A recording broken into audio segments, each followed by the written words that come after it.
যত ভুক্তভোগী, যত দুঃখ দুর্দশা কষ্ট, সেটা বলার জন্য প্রেস ক্লাবে আসে।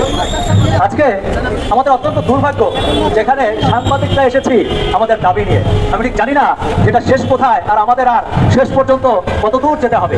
আমরা সারা বাংলাদেশের আন্দোলনের খবর প্রচার করি, আর আমাদের বলা এখন নিজেদেরই আন্দোলনে নামার সময় হয়েছে। আমাকে অনেকে জিজ্ঞেস করে যে ভাই, ভালো সাংবাদিক হলে কি করতে হবে? আমি তাদেরকে বলি যে ভালো সাংবাদিক বাংলাদেশে হয়েও না। কারণ বাংলাদেশে ভালো সাংবাদিকের পরিণতি হয় দুইটা। এক নম্বর হচ্ছে যে কোনো মুহূর্তে দিনে বা রাতে তুমি খুন হয়ে যাবা, তোমার পরিবার জানবেও না যে তুমি কিভাবে খুন হলা। এটাই হয় আমাদের সাংবাদিকদের প্রথম পরিণতি। আর আমাদের দ্বিতীয় পরিণতি হচ্ছে একটাই, ভালো সাংবাদিক হবেন, কাউকে তেল মারবেন না, নিরপেক্ষ নিউজ করবেন, আপনাকে একসময় দেশ ছেড়ে চলে যেতে হবে। আমাদের এই সাংবাদিকের শেষ ঠিকানা এই দুটাই, হয় আমাদেরকে মরে যেতে হবে এই দেশে, না হয় দেশ ছেড়ে চলে যেতে হবে। অথচ আমাদের রাষ্ট্র বারবার বলছে আমরা তাদের তৃতীয় স্তম্ভ, চতুর্থ স্তম্ভ, তাই না? আমাদের স্তম্ভগুলো ভেঙে পড়েছে কিভাবে দেখেন। আমি আজকে খুব আফসোস করে বলেছি, আপনারাও লিখে রাখেন, সকল মিডিয়া সাক্ষী থাকেন, আমি আলী আসগর ইমন বলে গেলাম, এদেশে ভালো সাংবাদিক জন্মাবে না, যুগের পর যুগেও জন্মাবে না। কারণ আমরা ভালো সাংবাদিককে ভালো পরিবেশ দিতে পারছি না। আমরা যদি পরিবেশ দিতে না পারি, আমরা যদি লালন পালন করতে না পারি, তাহলে এই দেশে যুগের পর যুগ চলে যাবে, ভালো সাংবাদিক জন্মাবে না। আর যারা ভালো সাংবাদিক হবে তারা হয় এভাবে খুন হবে নৃশংসভাবে, রাস্তায় করে থাকবে, অথবা দেশ ছেড়ে পালিয়ে যেতে বাধ্য হবে, ইতিপূর্বে যেমনটা হয়েছে।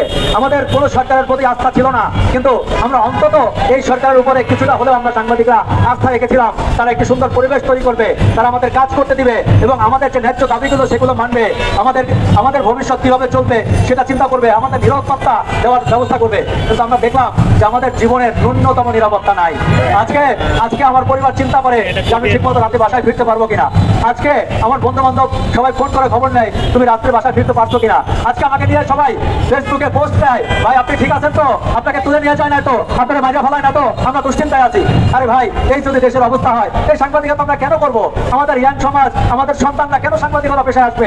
অন্য কোনো পেশায় যাও। আমি ঢাকা বিশ্ববিদ্যালয়ে পড়াশোনা করেছি, আমি তো চাইলে যে কোনো একটা কর্মকর্তা হতে পারতাম, সরকারি চাকরি করতে পারতাম, ঘুষ খেতে পারতাম, তেল মারতে পারতাম। আমি সাংবাদিকতা এসে দেখেন নিজের জীবনটা হুমকির মধ্যে ফেলেছি। সকাল বিকাল দুইবার করে তিনবার করে আমাকে শুনতে হয় যে কোনো মুহূর্তে আমাকে তুলে নিয়ে যাওয়া হবে, আমাকে মেরে ফেলা হবে। কই, রাষ্ট্র তো আমার খোঁজ দিচ্ছে না। আমি রাষ্ট্রের জন্য কাজ করছি, রাষ্ট্র তো আমাকে নিরাপত্তা দিচ্ছে না। আমি জানতে চাই যে এর শেষ কোথায়, এর শেষ আমরা দেখতে চাই। আমরা পাশাপাশি একটা কথা বলতে চাই, তোমরা যারা মনে করছো সাংবাদিককে খুন করলে, সাংবাদিককে মেরে ফেললে তারা থেমে যাবে, তারা বোকার রাজ্যে বসবাস করো। আমরা থামবো না। আমাদেরকে এভাবে দিনের পর দিন খুন করা হলেও আমরা আবার সকালবেলা ঠিকই জেগে উঠবো।